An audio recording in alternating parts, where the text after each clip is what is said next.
हाय friends, Indian Premier League 2024 का जो match खेला जाएगा 7 मई को शाम को 7:30 बजे। टाटा आईपीएल का मैच नंबर 56 खेला जाएगा। ये मैच किसके बीच खेला जा रहा है? Delhi Capitals versus Rajasthan Royals के बीच मैच खेला जा रहा है। ये राजस्थान और दिल्ली की बात करूँ तो ये दोनों टीमें अभी तक कितना मैच खेली हैं? राजस्थान अभी टोटल 10 मैच खेली आईपीएल का, जिसमें से 8 मैच जीती है, 2 मैच हारी है।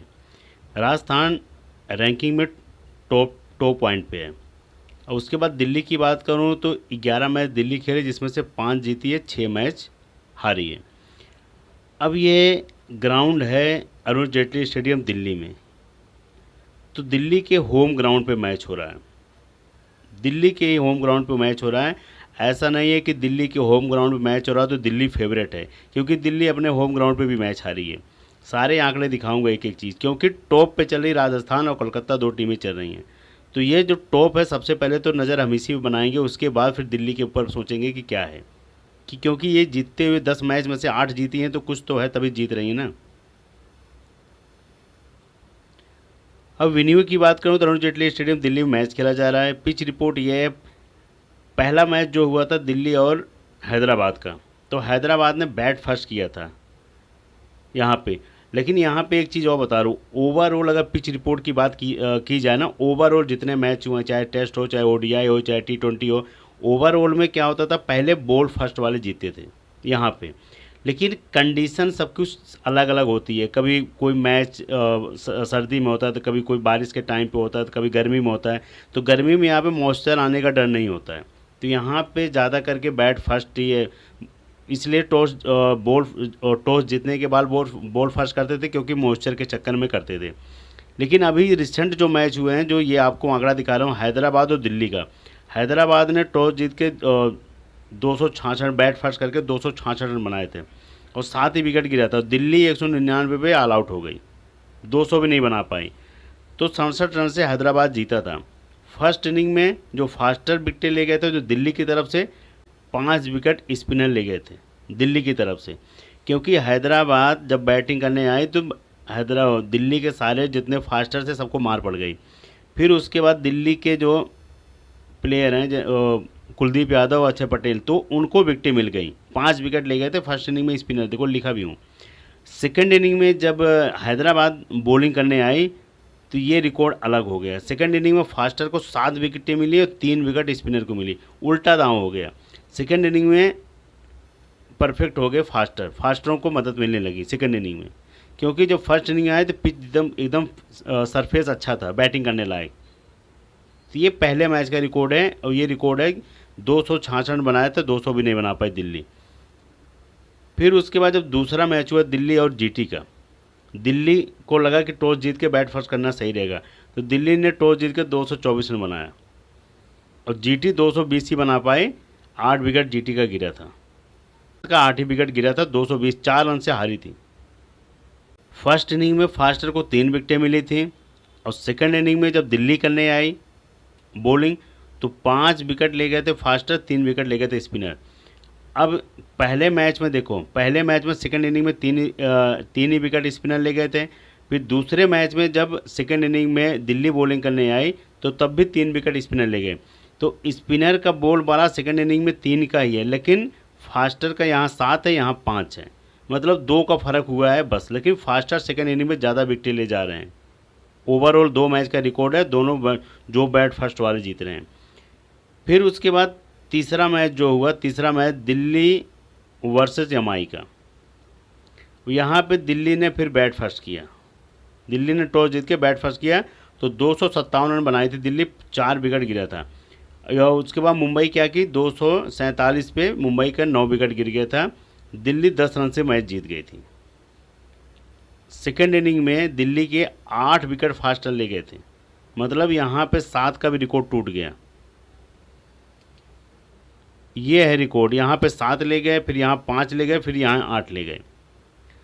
तो ओवरऑल क्योंकि दिल्ली के 4 ही विकेट गिरे थे, तो एक एक विकेटें मिली थी सबको, कुछ खास ऐसा था नहीं। लेकिन जब मुंबई के 9 विकेट गिरा था तो ये 8 विकेटें गिरी थी सेकेंड इनिंग में।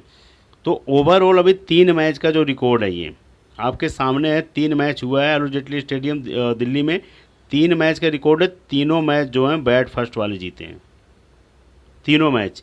लेकिन यहाँ पे एक चीज़ और बता रहा हूँ, ओवरऑल जो भी है बॉल फर्स्ट वाले जीते हैं। अब की पिच की कंडीशन कैसे होगी, जो खेली हुई पिच पे अगर खिलाएंगे तो समझ लेना बॉल फर्स्ट वाले जीतेंगे, बता रहा हूँ मैं, अभी भी ध्यान देना। अगर पिच फ्रेश होगी, न्यू पिच होगी, तो समझ लेना फिर उसमें जो भी टॉस जीतेगा, क्योंकि जब सेकेंड इनिंग में बॉलिंग करने वाला बॉलर आता है तो विकेटें ज़्यादा ले जा रहा है। अगर पिच को वैसे ही उसी पे मैच पे खिला के थोड़ा सा रोलिंग होगा, हल्का फुल्का कुछ ज़्यादा उस पर मेहनत नहीं की जाएगी, परिश्रम, तो समझ लेना फिर पिच वैसी होगी, क्योंकि 2 से 3 ओवर डालते डालते पिच टूटने लगती है।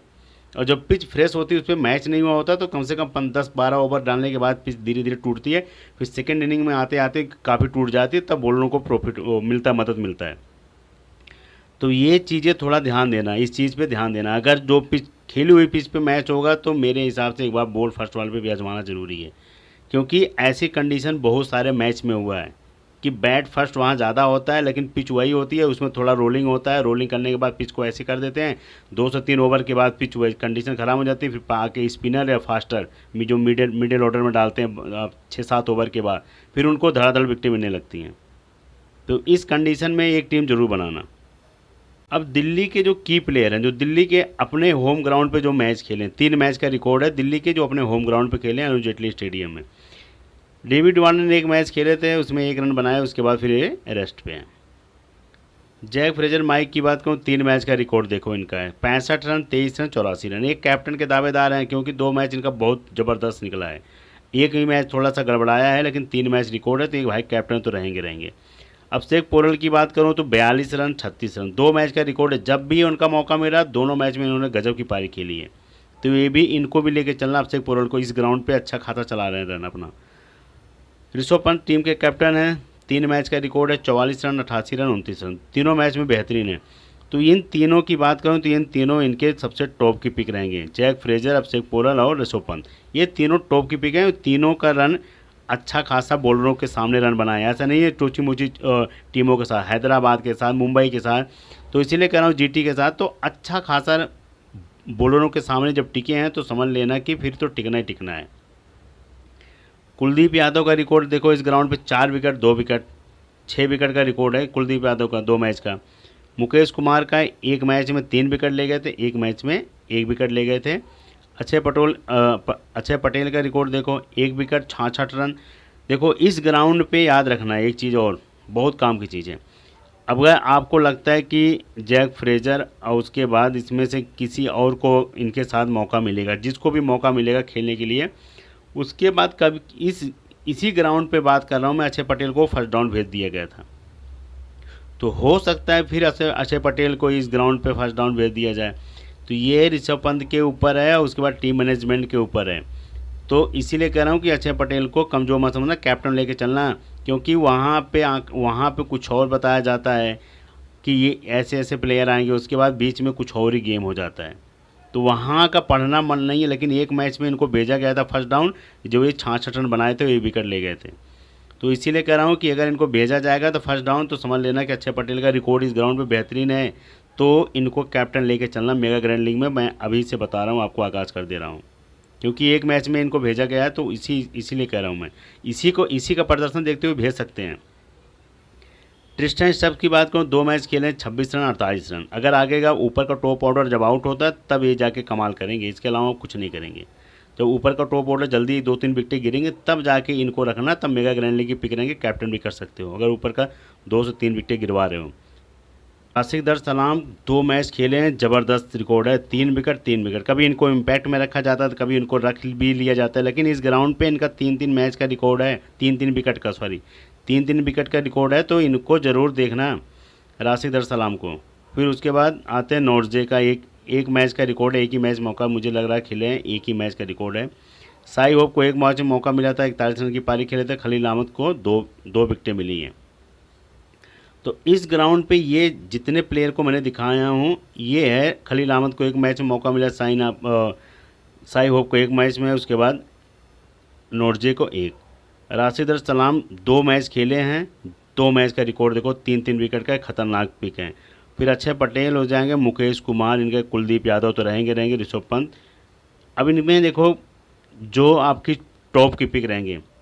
एक तो ये रहेंगे राशिदर सलाम, अक्षय पटेल, 2 कुलदीप यादव, 3 ऋषभ पंत, अभिषेक पोरल, जैक फ्रेजर। 6 प्लेयर ये आपके तो रहेंगे। अब इसमें से आपको क्या करना है, इसमें आपको लगेगा कि राशिदर सलाम नहीं चलेंगे तो यहाँ मुकेश कुमार रखना है। अगर आपको लगेगा मुकेश कुमार नहीं चलेंगे, राशिदर सलाम और उसके बाद नोरजे को खिलाया जाएगा, नोरजे रखना है। यही आपको अपडेट करना है, इसके अलावा आपको कुछ नहीं करना है। जो आपको ये 6 प्लेयर बताया हूँ ये आपको तो रखने ही रखने पड़ेंगे, क्योंकि इनकी ये 1 2 3 इनके मेन बैट्समैन हैं।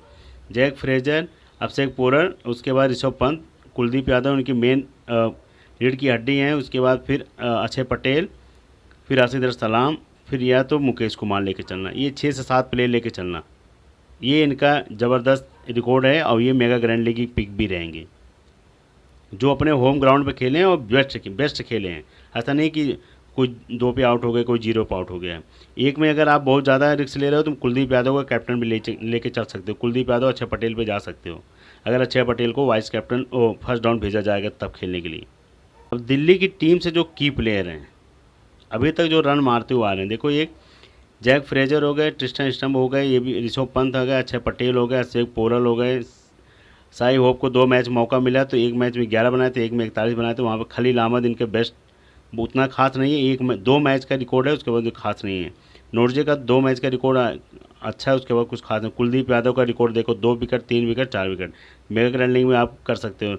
राशिदर सलाम की बात करूँ, 3 विकेट 2 मैच का, वही दिल्ली में खेले क्या। उसके बाद मुकेश कुमार, यही हैं आपको। इसी में से दिल्ली के जो की प्लेयर हैं ये दिल्ली के ग्राउंड पे भी रन मार रहे हैं, अदर ग्राउंड पे भी बॉलिंग से और बैटिंग से रन मार रहे हैं। तो अब इसी में से आपको की प्लेयर छांटने हैं कि ये आपको कुछ प्लेयर एक में रखना है, कुछ प्लेयर एक में रखना है, ऐसे करके रोटेट करना होगा आपको। इसी में से आपको निकाल के 2-3 टीमें अगर बना रहे हो तो रोटेट कर लेना बस। एक में एक हर टीम में एक प्लेयर मत रखना, क्योंकि सब ने कुछ न कुछ किया है। पता लगा अगर जिस बंदे को आपने रखा वो फ्लॉप हो गया तो अगला बंदा विकेट ले जाएगा, अगला बंदा जो बैट्समैन रखे हो अगला 5 रन पे आउट हो गया, अगला बंदा 100 मार दे। तो इसलिए कह रहा हूँ कि हर टीम में 3 टीम बना रहे हो, 2 टीम, तो उसमें रोटेट जरूर कर लेना, इसलिए मैं कह रहा हूँ। अब राजस्थान की तरफ से जो की प्लेयर है, राजस्थान की तरफ से जो राजस्थान की टीम के सबसे टॉप के पिक हैं, जो अभी तक जीतती हुई आ रही है, संजू सैमसन सबसे टॉप की पिक है। इनके सबसे ज़्यादा रन बनाने वाले यही प्लेयर हैं अपनी टीम की तरफ से। जोश बटलर हैं, 2 मैच में इन्होंने शतक मारा 2 बार। संजू ने अभी शतक नहीं मार पाया, लेकिन ज़बरदस्त पारी खेली है। 68, 69, 82, 69, 68, 68, मतलब ज़बरदस्त खेला। हर मैच में गजब खेले हैं, ऐसे नहीं T20 वर्ल्ड कप में शामिल हुए हैं। जोश बटलर की बात करूँ, जोश बटलर का रिकॉर्ड देखो, 100, फिर 107, फिर 35। रियान पराग का देखो, ये भी गजब खेल रहे हैं अपनी टीम की तरफ से। 102 मैच जो है रियान पराग जिताए हैं, नहीं तो राजस्थान हार जाती। ये हैं पराग, 76 run, 84 run, 43 run, 76 run, 34 run, 77 run, मतलब हर मैच के हीरो हैं ये। ट्रेंट बोल्ट का रिकॉर्ड देखो, 2 विकेट, 2 विकेट, 1 विकेट, 1 विकेट, मतलब आपको हर मैच में कुछ न कुछ आपको देंगे, क्योंकि ट्रेंट बोल्ट बड़ा नाम है तो थोड़ा इन पे रन मारने नहीं जाते हैं। अब आबिश खान पे देखो रन मारने जाते हैं, क्योंकि कमज़ोर कड़ी पाए के, तो आबिश खान का रिकॉर्ड देखो, 2 wicket, 2 wicket, 2 wicket. Trent Boult से ज़्यादा विकेट ले गए आबिश खान, क्योंकि नाम छोटा है आबिश खान का, इन पे जाके रन बनाना चाहते हैं तो यहाँ आउट हो जाते हैं। ट्रेंट बोल्ट पे कम रन मारना चाहते हैं तो ट्रेंट बोल्ट को विकेटें नहीं देते हैं। तो इसीलिए कह रहा हूँ कि ऐसे ऐसे प्लेयर जो मेगा ग्रैंड लीग की पिक बनते हैं, आबिश खान, युजवेंद्र चहल की भाई बड़ा नाम है, तो इनको विकेटें मिली हैं, ऐसा नहीं है 2 wicket, 2 wicket, 2 wicket, 2 wicket, 2 wicket, 2 बार खाली इनको 1-1 विकेट मिला है, लेकिन चहल को हमेशा 2-2 विकेटें मिली हैं। कुलदीप सैम का रिकॉर्ड देखो, 3 विकेट, 3 विकेट, 2 विकेट। ये प्लेयर आपको मेगा ग्रैंड लीग का पिक है, अगर खेलेंगे तो तुरंत इनको पिक कर लेना। नोरजे बर्गर, इनको 2-3 मैच मौका मिला, उसके बाद इनको रेस्ट पे दे दिया गया बैठने। यशस्वी जायसवाल का रिकॉर्ड देखो, कुछ मैच में फ्लॉप गए थे, उसके बाद जब 39 रन मारे, फिर 107 रन, फिर 67 रन, फिर यहाँ से इनका रिदम भागा। अब इनका रिदम भाग रहा है तो भागेगा, 2-3 मैच में लगातार चलेंगे अभी, तो इनको आपको रखना ही पड़ेगा, कैप्टन लेके चल सकते हो। संदीप शर्मा, जब इनकी टीम में दिक्कत आती है तब संदीप शर्मा आके 5 विकेट, 1 विकेट, इनका भी रिकॉर्ड बेहतरीन है, क्योंकि इनके बॉलर रोटेट होते रहते हैं राजस्थान के। कभी कुलदीप सैन को खिलाया जाएगा तो कभी संदीप शर्मा को बैठा दिया जाएगा, कभी संदीप शर्मा को खिलाया जाएगा, कुलदीप सैन को बैठा दिया जाएगा, कभी नार्जे को लेके, तो ऐसे मतलब अपडेट करते रहते हैं। कंटिन्यू एक ही बॉलर को लेके नहीं चलते हैं, क्योंकि अगला समझ जाता है कि भाई ये बॉल कहाँ डाल रहा है, क्या कर रहे हैं, तो इसीलिए इनके पास बॉलर पॉइंट है, तो अपना रोटेट करते रहते हैं और उसी का फ़ायदा है कि जो इनके बॉलर विकेट ले जा रहे हैं। अब दिल्ली की टीम की जो स्कोर है, इसमें अगर साई होप खेलेंगे, मौका मिलेगा तो इनको ज़रूर पिक करना इस ग्राउंड पे। और तो मैं सबके बारे में बोल ही दिया हूँ। फिर उसके बाद और बचा कौन है? ईशांत शर्मा को मुझे नहीं लग रहा। ईशांत शर्मा का इस ग्राउंड पे अच्छा रिकॉर्ड है, दिल्ली के ग्राउंड पे 3 विकेट 4 विकेट का रिकॉर्ड है। अगर खेलेंगे तो देख लेना, एक टीम में इनको अगर रखना होगा तो रख के कैप्टन बनाना। फिर मैं पता लगा 4 विकेटें ले गए, 3 विकेटें ले गए, फिर मेगा ग्रैंड की पिक निकलेंगे। तो इसलिए कह रहा हूँ अगर इनको मौका मिला तो आजमाना, तो लेकिन कैप्टन करना। फिर इनको रख के कोई फ़ायदा नहीं। पता लगा 4 विकेटें ले गए, आपने कुछ किया ही नहीं, बस वही आपको पॉइंट मिलेगा। फिर पता लगा जिसने कैप्टन बना दिया। फिर ऐसे जो प्लेयर आते हैं ना, जब इनको काफ़ी मैचों में बैठाया जाता है, फिर इनको एकाएक मौका मिलता है, तो समझ लेना कि कुछ काम जरूर करते हैं। इस पिच पे इनका कुछ है रिकॉर्ड, तब लेके आ जा रहा है। तो ऐसे प्लेयर को ना फिर रखना नहीं चाहिए, फिर उनको कैप्टन सी लगा देना चाहिए कि भाई अगर उन टीम में कुछ तो बात है, तभी अगर इस प्लेयर को लाया जाएगा, इस प्लेयर का रिकॉर्ड है इस ग्राउंड पे, इसलिए मैं कह रहा हूँ। तो इनको ज़रूर देख लेना। अब राजस्थान की तरफ से अगर मौका मिला, ध्रुव जुरेल, सिमरन हितमायर, ये 2 प्लेयर आपके मेगा ग्रैंड लीग पिक रहेंगे। अगर सपोज मानो यशस्वी जायसवाल, जोश बटलर जल्दी आउट हो जाते हैं, संजू सैमसन और रियान पराग कुछ रन मारे, ये भी आउट हो गए, फिर सिमरन हितमायर, ध्रुव जुरेल के ऊपर जिम्मेदारी आएगी, तो ये समझ लेना ये मेगा ग्रैंड लीग की पिक रहेंगे। अब एक चीज़ और, रविचंद्र अश्विनी पे परसेंटेज बहुत कम हो गई होगी, 20 या 22% सिलेक्शन हुआ होगा रविचंद्र अश्विनी का। लेकिन इस ग्राउंड पे स्पिनर का भी अच्छा खासा बोल बाला है, ऐसा नहीं है। हो सकता है कि अगर चहल को आराम से खेल जाएं और सारी विकेटें अश्विनी को दे दें। इसलिए कह रहा हूँ कि अगर 2-3 टीम बनाना है तो रोटेट कर लेना, हर टीम में चहल मत रखना। अश्विनी रन भी मारते हैं तो विकेटें भी ले जा सकते हैं। इसीलिए कह रहा हूँ कि ये सब 2 से 3 प्लेयर जो आपके मेगा ग्रैंड लीग पिक रहेंगे, सिमरन हितमायर, ध्रुव जुरेल, रविचंद्र अश्विनी। अब ये युजवेंद्र चहल, आबिद खान, ट्रेंट बोल्ट, कुलदीप सैन, ये सब रखेंगे। सबको पता चल गया कि ये विकेटें ले जाते हैं। लेकिन जिनके बारे में बोला हूँ मैं, रविचंद्र अश्विनी, ध्रुव जुरेल और उसके बाद सिमरन हितमायर, इनकी परसेंटेज बहुत गिर गई है, 10-20% होगा, बस वही है जो मेगा ग्रैंड लीग में बहुत ज़्यादा टीमें लगाते हैं, तो वही सिलेक्शन करते हैं। अदरवाइज़ आप सोचो 2 टीम 3 टीम वाला बंदा कोई नहीं रखता, ना हेड टू हेड वाला कोई रखेगा। अब बात करूँ दिल्ली और राजस्थान की जो टीम है,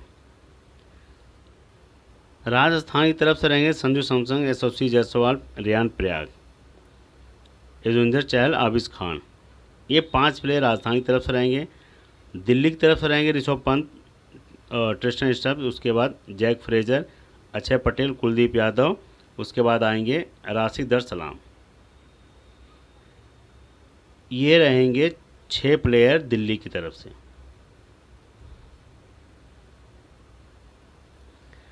अब दिल्ली की तरफ से 3 बॉलर हो जाएंगे, अक्षय पटेल, कुलदीप यादव, उसके बाद आएंगे राशिद दर सलाम। ये 3 बॉलर हो जाएंगे और उसके बाद ये 3 बैट्समैन हो जाएंगे। कभी कभी ट्रिस्टन स्टब्स से भी बॉलिंग करा लिया जाता है, स्पिनर रहेंगे कभी कभी जब विकेटें नहीं जाती हैं। और उसके बाद राजस्थान की तरफ से युजवेंद्र चहल, आबिद खान, इन दोनों को रखा हूँ। बैटिंग से यशस्वी जायसवाल, रियान पराग और संजू, क्योंकि इन तीनों का रिकॉर्ड अच्छा है। इनका रिकॉर्ड अभी 3 मैच से अच्छा हुआ है, तो सोच रहा हूँ कि रिदम अच्छी बनी पड़ी है तो कुछ रन बना देंगे। और इनका टॉप, राजस्थान के टॉप के बैट्समैन है, ये राजस्थान के टॉप के बैट्समैन है। इन तीनों को इसलिए रखा हूँ कि हर मैच में मार रहे हैं, फ्लॉप नहीं जा रहे हैं। जोश बटलर 2 मैच फ्लॉप जाते हैं, फिर 1 मैच में मारते हैं, तो उसी हिसाब से यहाँ पे मैं जोश बटलर को फ्लॉप समझ लिया हूँ, तब नहीं रखा हूँ। इन तीनों से मुझे रन चाहिए, इन दोनों से मुझे विकेट चाहिए। अब दिल्ली की तरफ से इन तीनों से रन चाहिए और इन तीनों से विकेट चाहिए, उस बिहेव पे रखा हूँ। कैप्टन किया हूँ जैक फ्रेजर, वाइस कैप्टन किया हूँ संजू सैमसन, क्योंकि दोनों हिटर हैं, तेज़ खेलते हैं। अब आप चाहोगे तो यशस्वी जायसवाल और Jack Fraser captain vice captain कर सकते हो, कि ये दोनों जैसे जैक फ्रेजर मारते हैं वैसे जायसवाल भी मारते हैं, इनका भी खतरनाक रिकॉर्ड है। एक में अगर आपको करना है तो अक्षय पटेल, कुलदीप यादव कर सकते हो, नहीं तो एक में अगर और अच्छा करना होगा युजवेंद्र चहल और कुलदीप यादव लेके चल सकते हो, क्योंकि फर्स्ट इनिंग में भी स्पिनर विकेट ले जा रहे हैं, सेकंड इनिंग में ले जा रहे हैं। तो हो सकता है कि 3 विकेट चहल को मिल जाए, 3 विकेट कुलदीप यादव को, तो मेगा ग्रैंड लेके कैप्टन वाइस कैप्टन हो जाएंगे। ये सब अच्छा खासा आपको पॉइंट दे दें तो आपको कोई नहीं हरा सकता है। तो एक उस वेव पे मैंने इन दोनों को बनाया हूँ, एक में एक मगर आपको लगेगा तो आप इन पे जा सकते हो, इन पे जा सकते हो, कैप्टन वाइस कैप्टन यही ऑप्शन है, ये भी है ऑप्शन, ये सब सारे ऑप्शन हैं कैप्टन के। ये 4 से 6 प्लेयर, 7 प्लेयर, जोस बटलर भी रहेंगे, तो ये 7-8 प्लेयर कैप्टन वाइस कैप्टन के हैं, क्योंकि बॉलर पे कोई नहीं जाएगा। बॉलर पे जब जाएगा जब सपोज मानो कि दिल्ली ने टॉस जीत के बैट फर्स्ट किया है, तो दिल्ली की तरफ से ये सब अच्छा खासा रन मार दिए, उसके बाद तो फिर दिल्ली की विकटें कौन ले जाएगा? फिर दिल्ली की विकटें यही ले जाएंगे ना, कुलदीप यादव, रसिक सरमदार, उसके बाद ये ले जाएंगे, या मुकेश कुमार ले जाएंगे, तो या मुकेश कुमार रख लेना एक प्लेयर हटा के, और उसके बाद ये इनका ये टॉप ऑर्डर हटा देना कि अगर आपको लगेगा आउट हो जाए, रियान पराग को रखना पड़ेगा, संजू को रखना पड़ेगा, फिर यहाँ किसी और को रख लेना, और सुनी को रख लेना, लेकिन इन 2 बॉलर को ज़रूर रखना कि अगर इनकी 2 विकटें गिरती हैं दिल्ली की तो यही ले जाएंगे दोनों। उस टाइप से मैं बोल रहा हूँ। और टॉस टाइम पे जो भी होगा आपको टेलीग्राम पे टीम मिलेगी। All the best, good luck.